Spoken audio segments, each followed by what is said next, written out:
Here's this story. Vice President Kamala Harris welcomed the Japanese Prime Minister to the White House last Friday. Noticeably absent, however, President Joe Biden. Here to react to this headline and other top stories of the day, we welcome Rick Grenell, former acting director of national intelligence and former U.S. ambassador to Germany. Rick, thanks so much for joining us today. As we're talking about this story here, President Biden reportedly not feeling well when the Japanese Prime Minister arrived. I'll ask you, from your international perspective here, what sort of message does it send that Vice President Kamala Harris took the initial meeting instead? Something odd is happening because it seems that they're trying to push Kamala Harris out front, especially on foreign policy issues. She's been taking calls with world leaders. I can tell you world leaders are always disappointed when they have to talk to the vice president. That's just the reality. They want to talk to the president, and when they don't get to, that's a sign that they didn't get the full respect. And so there's no question that the Japanese were disappointed. And this is not to say anything about Vice President Kamala Harris. This happens whoever the vice president is. It's a sign that you're not getting the top person to speak to. And that goes without saying for multiple administrations. I also am troubled by the fact that Jen Psaki, the White House press secretary, said that she hadn't talked to the President Biden that morning, and it was already like 11:30 in the morning.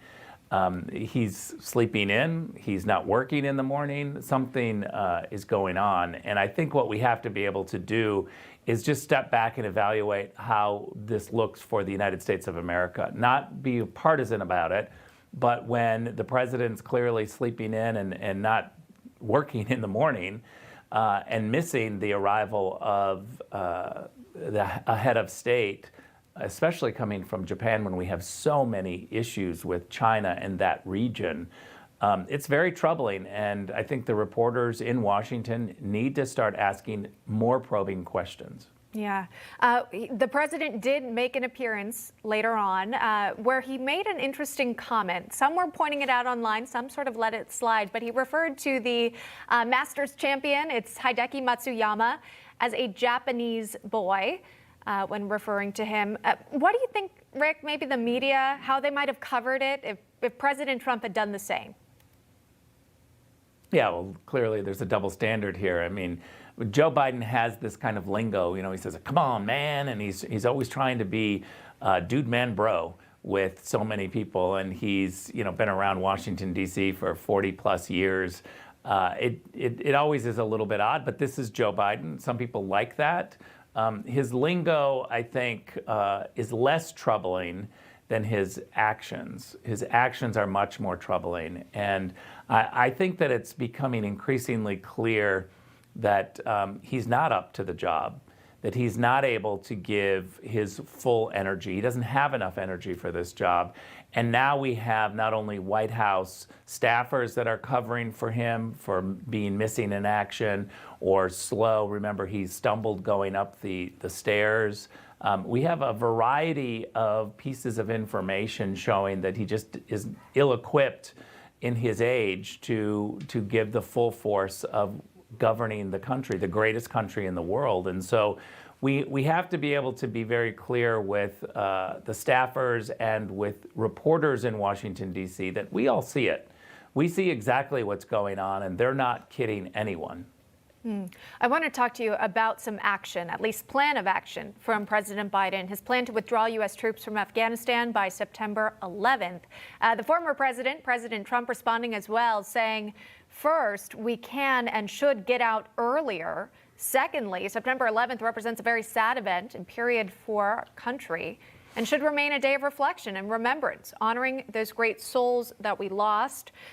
We knew President Trump had a plan in place to withdraw these troops by May 1st, so this would be a delay if they do end up leaving September 11th. Rick, what are your thoughts on this plan from the president when it comes to withdrawing U.S. troops? Well, first of all, let's be honest about this withdrawal policy. There are some Republicans who like it, some Republicans who don't, some Democrats who like it, and some Democrats who don't. This is not a partisan issue. I think what President Trump taught us in terms of not starting new wars and trying to bring our troops home was really unleashing this America First mentality. And I don't think that that's ever going to go away. The fact that Joe Biden has committed to bringing our troops home from Afghanistan is a win for Donald Trump. What the Trump administration tried to do was really push the military to remove the troops by the end of the year. Last year, by the end of 2020. And the military told us that they needed more time and that they could remove the troops by May. So sticking to this deadline is really important. And the Biden team not picking the May date is just politics. It's not trying to give Donald Trump a win and trying to push it out to September. It's an odd date to pick. I think they should stick to May because that's what the military told us, that they could meet that deadline last year.